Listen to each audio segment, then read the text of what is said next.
What is up, everybody? Welcome to the Painted Line. This is Sixers Post Game Live. Today we are reacting to an entertaining, an epic game led by Tyreese Maxie. We're reacting to the Sixers' 125-119 win over the Cleveland Cavaliers. To help me do that, guys, I've got my man from Philly Sports Network and the Pick Swap Podcast. He is Sean. What's going on, man?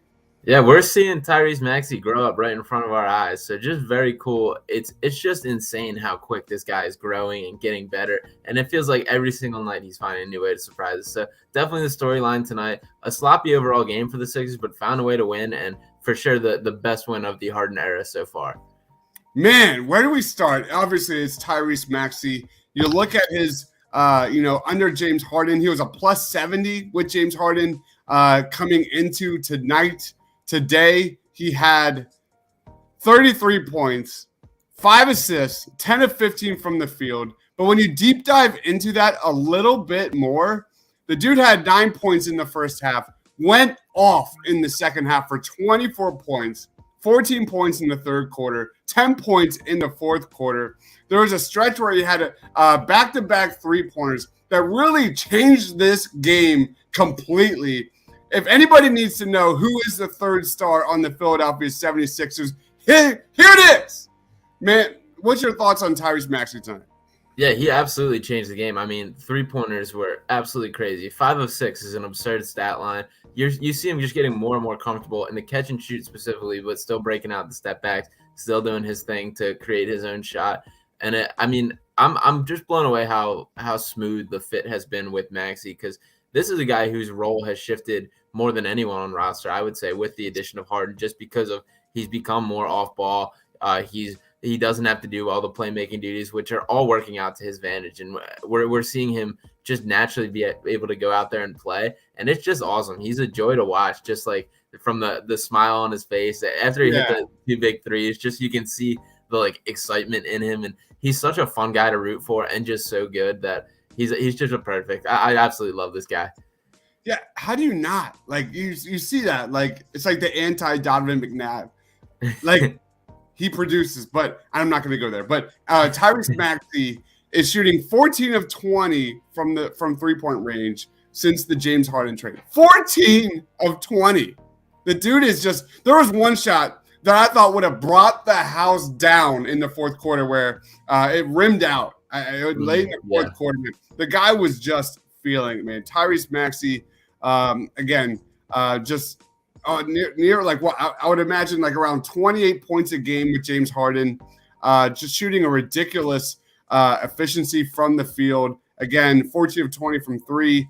He was a -3 in this game, but that doesn't really tell the full – plus minus never tells the full story of a basketball game. But Tyreese Maxie, 9 free throw attempts. He's getting to the line. What impressed me most about Maxie is Harden only had 2 field goal attempts for the majority of this game, really until the fourth quarter. Harden was a 0 offensively because of foul trouble. Joel Embiid had another sluggish start in this game. And sure enough, Tyreese Maxie was awesome. And he fought the battle too, because Tobias Harris was leading this team in field goal attempts through that first half. He had 12, which was more than James Harden and Joel Embiid combined in the first half. So kudos to Tyreese Maxie for saying, look at me, I'm the captain now, and putting his foot on the pedal and just making it his team, because that's what we've needed to see from this kid. It's not going to be from Doc. It's got to be from Tyreese Maxie. What a performance. Let's go on to – go ahead, unless you have something. And looking down, Toby's still leading the team in field goal attempts at the end of the game with 16, which more than Maxie, more than Harden, more than Embiid. That just can't happen. no disrespect for Tobias Harris, but we just cannot have his number calling that much. And I mean, you saw the moment before the halftime where Embiid was not happy with not getting the ball, and then, I mean, I'll change this to complimenting Georges Niang, because Niang was absolutely awesome in what he did tonight. Red hot, brought the energy, a guy that really left his mark on this game. It's just that doing his job, fitting that role, that I absolutely love out of Georges Niang, and I would love to see that more out of Tobias. Yeah, we're going to get into Tobias in a little bit. We're going to stick on positives for a little while. Let's go to some comments. It was a good win, but we got to stop with these slow starts. The first quarters, the last two games have been dreadful. What are they the first two quarters of the game? It's been really bad. Minus 21 in the last two games in the first quarter. And the last three quarters, they're winning. They're big time pluses over quarters 2, 3, and 4. Steven says, this is what I expected from Markelle Fultz. Better late than never. Quentin Moore says, Tyreese, Mother, Blank, and Maxie. I love it. Chris, I would rather have a league going into the second half without. I mean, this is Sixers basketball, man. They don't play four quarters. They've not been able to play four quarters for a long time. Niang, we're going to get into Niang next. We're going to definitely talk about Niang. The performance should not happen when we play the Heat tomorrow. The Cavs are a good team, man. Don't underrate the Cavs. This is a good squad. Garland was sensational tonight. Oh yeah. This is a good Cavs team, man. Max is trying to challenge Foles as my favorite Philly athlete, and Coyle says this team just takes off in the second half, especially defensively.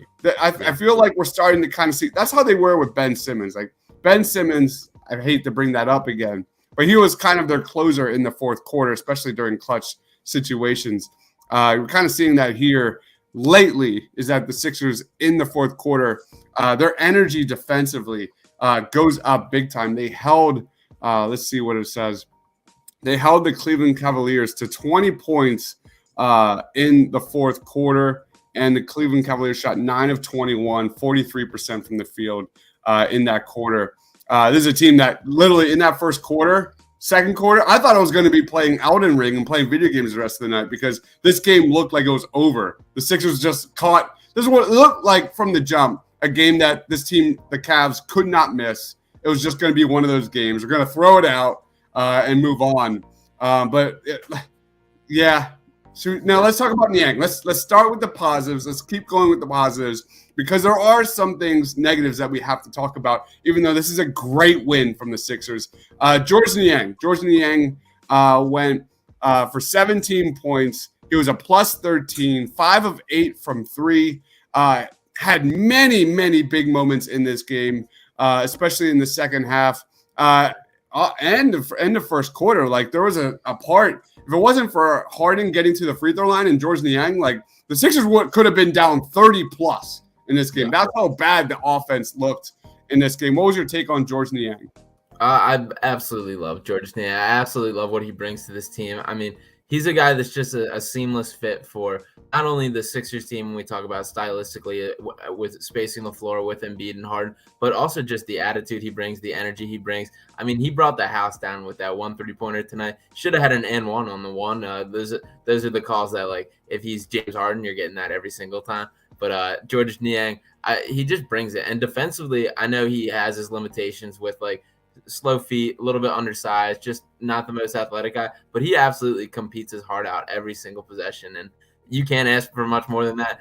He's really brought a lot to this bench unit and become a guy that I trust in this bench unit, especially on the offensive end. And just knowing what you're going to get on a nightly basis is such like a good thing for a bench piece like him. And I mean, he's proving it and bringing it, and he's been a very valuable addition this year. You're muted. He played 23 minutes tonight. I think at times, like, too much Niang is a problem. We don't talk about enough how exposed he can be defensively. But when he's clicking, man, he looks great, man. That little pick and roll action we saw between him and James Harden was awesome. I agree. And this kind of goes into that Tobias conversation. Should we go there? Let's freaking go there. Book says Tobias needs to be benched. I'm just so sick and tired of the pump fakes, man. There were so many times in this game where we had an open look, an open corner three, an open shot, and we passed it. The Sixers played way too unselfishly in this game. And this is just a pattern that we've seen from Tobias Harris for years. What's your take, man? Georges Niang versus Tobias Harris. And could the Sixers live with a Georges Niang in the starting lineup? Yeah, it's interesting. I mean, I don't think it will happen. I don't think Doc will do it, but I would love to see it. I think Tobias would look a lot more comfortable being able to call his own number, coming with the bench unit, being like the 1A guy on that squad, versus what he's doing now is not quite a fit alongside Harden and Embiid. And you see him trying, so I don't want to like crucify the guy, because I know this is a big change as far as like stylistically, because he had his touches. He had plenty of touches prior to the Harden trade, and just things change, man. So keeping up, like you said, the pump fakes are so frustrating, and oftentimes it's other guys that kind of end up with like the brunt of the blame. Like there's a play tonight where it was a kick out to the corner, the three was there, and instead of pulling it, he went and dribbled in, it swung around again and ended in a shot clock violation. And it's like if the shot is just let it fly when it's supposed to be there, because there's this weird, like I can't figure out a way to just like articulate it best, but there's just like a timing thing when you watch a play where like it's kicked out and it's like that's the shot that needs to go up,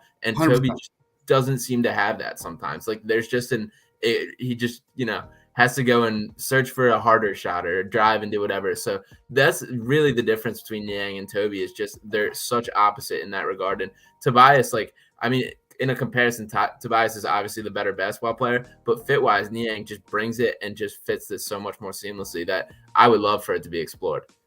No question. I fully agree with that. Steven says to go deep into the playoffs, Cork needs to be stapled to the bench, and Shake, Niang, and maybe even a little bit of Joe needs to really streak for some stretches. I don't know if Furkan Korkmaz played a single minute in the second half. Did you notice that?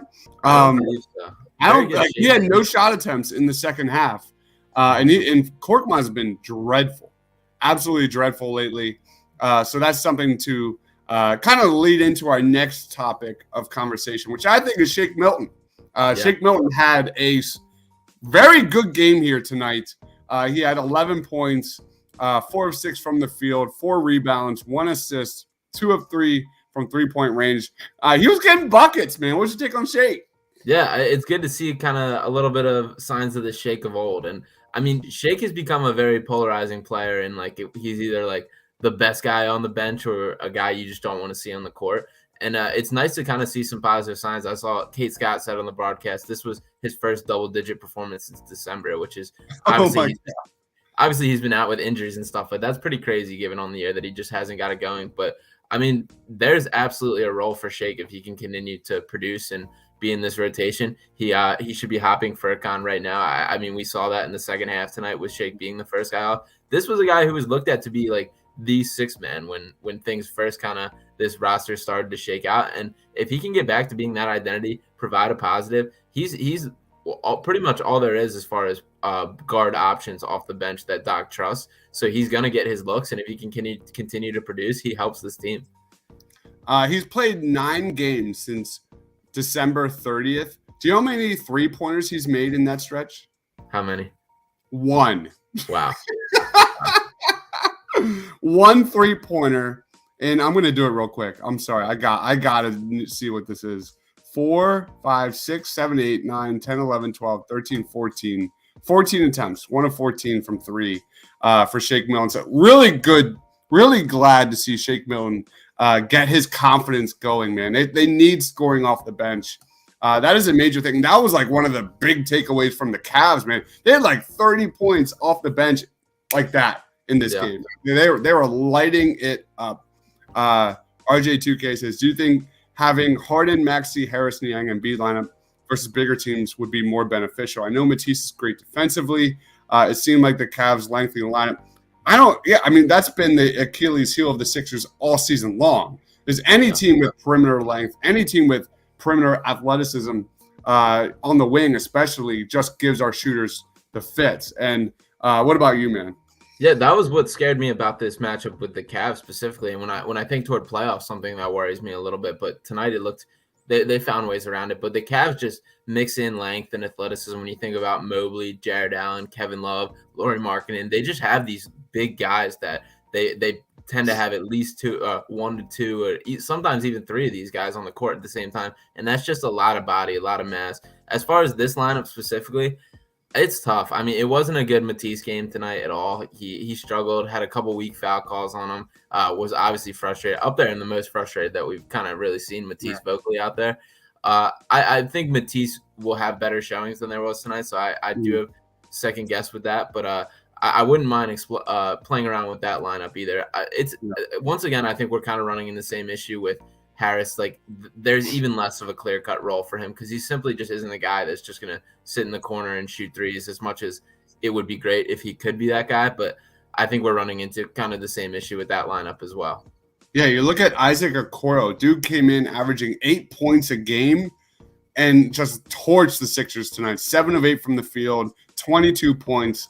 The Sixers were just getting carved up with guys that can just penetrate and get to the rim. Like, they had no answer, especially in the first half.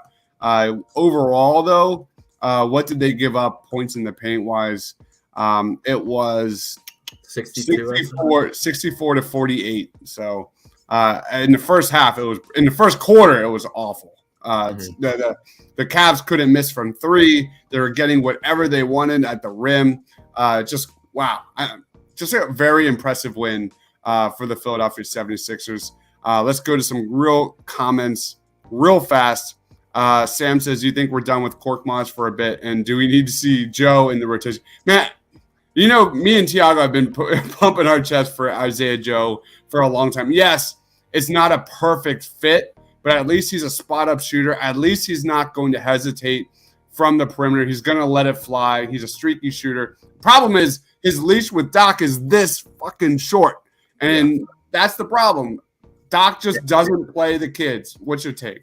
And that's so hard as a shooter when that is your leash. Because if you're Isaiah Joe, kind of like your minutes pretty much just are strictly about if you hit this shot or not, which that's a very terrible headspace to be in as an athlete and as a professional basketball player like that. So it's very difficult to spot Joe's in. I mean, this is something that, once again, if you were Ira coaching, would be a move that it would have been done a long time ago. But I do think the leash on Korkmaz is starting to get shorter and shorter. And I think that his minutes are going to start to reflect that. I think the team's going to benefit from it. I do. Yeah. Sam says, I think Niang will foul out as a starter 100%. Like, in a playoff series, he's going to get exposed big time. Yeah. DeCleva 1 says, Tobias can't be benched now. He should have been traded at the deadline. I don't know how many deals are out there for Tobias Harris right now. I mean, George started against the Bucks. This was Niang's best game since the Bucks game, right? Yeah, and that Bucks game, I always keep bringing this up because I don't want that game to get lost in like the translation, because it was right before All-Star break, right before James Harden actually made his debut. But that was such an impressive win for the Sixers, and Niang spent a good portion of that game guarding Giannis and did a very good job on him, which is a crazy matchup to even think about. But I mean, I don't think that's any bit like something the Sixers should bank on or could be repeated very often. But he does just have the heart to compete, and there's nobody that he's going to turn down to. So I very much respect that out of Georges, and he brings it every night, and he does help the team because of it. You're muted again. Why do I keep getting muted? I love Jake. Just wish he shot threes like he was in 1920 season. Yeah, man. He came in, especially with the Blue Coats, coming from SMU as a lights-out catch-and-shoot three-point shooter. Is just not exactly translated. Cam says, I keep rooting for Toby. Sometimes he just makes it so hard for that to happen. This offseason, I hope they make a decision on his future. It's going to happen. I would put money, and I'm not a gambler, but I would put money on Tobias not being on this roster during the 2022-23 season. No question. So, yeah. Steven says Shake needs to get his timing back. He was piss awful those first 3 games, but he is back in the mix. They need him. Yeah. Rob says Sixers honestly don't need another star with Harden, Maxie, and Embiid. They need great role players, three-point shooters, and defenders, especially on the perimeter. That's going to be a huge problem in the playoffs, man. That's going to be a huge problem. That's what scares me the most, right? Yeah.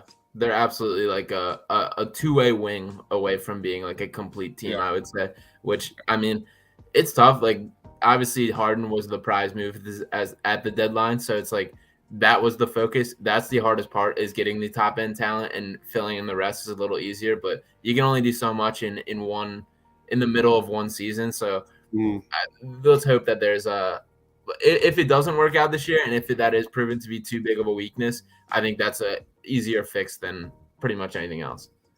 Facts Hurt You says more Joe is something I'm 100% on board with. And Yemi Yam says bye-bye to Bias Harris. Any other thoughts on this game before we go into player of the game? Not particularly. I'll say that I don't think it was a particularly great Sixers game. Like, I don't think they clicked that great, and to find a way to still win, to me, is a positive takeaway. Like, even when they're not playing their best, to still find a way to scrap, come out on top, and to just have the feeling that even as they're down by double digits early in the game, that there is still fight in this team, that they're still going to find a way, is cool. And I am starting to grow and feel that way about this team, which is definitely a positive sign. I'll be willing to bet that Joel Embiid and James Harden's free throw attempts in this game, they only had 21 combined. That's definitely a low so far compared to what we've seen so far between those two guys. But let's jump into player of the game. For me, I'm going to take the easy route. It is Tyreese Maxie. One of his best games, arguably his best game of the season. Again, he had 33 points. He was a -3, but do not look at that. The dude carried this team in the second half. Just an electric, entertaining game from Tyreese Maxie, who again is shooting 14 of 20 from 3 alongside James Harden. His progress and development with his jump shot I can't stop smiling. I can't stop smiling. And I probably had about 5 or 6 reality checks this season alone, thinking about how good Tyreese Maxie can be. And it changes.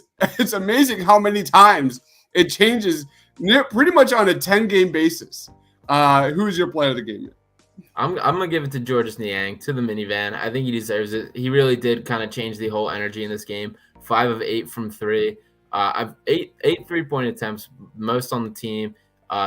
Outside of Maxie and Niang were the only two to attempt more than 5 threes, which that's valuable on this team. We need that floor spacing. The looks are there, and Niang every bit ready for the moment. And also, real quick on Maxie, just when you look at the percentages, he's shooting pretty much mirrored attempts of what he did in college, and he shot 29% in college versus he's over 40% now. So that's just a tribute to how hard he works, how much improvement, how much it's possible, and the way he's making it happen. Yeah, I like this comment. Sixers scored 120. Yeah. They scored 125 with Harden basically with 2 field goal attempts and no bench throughout the majority of the first half, maybe 3 quarters. Well, James Harden got going a little bit. I think pretty much all of his points were on the free throw line. And then Joel Embiid was pretty much a non-factor until the fourth quarter.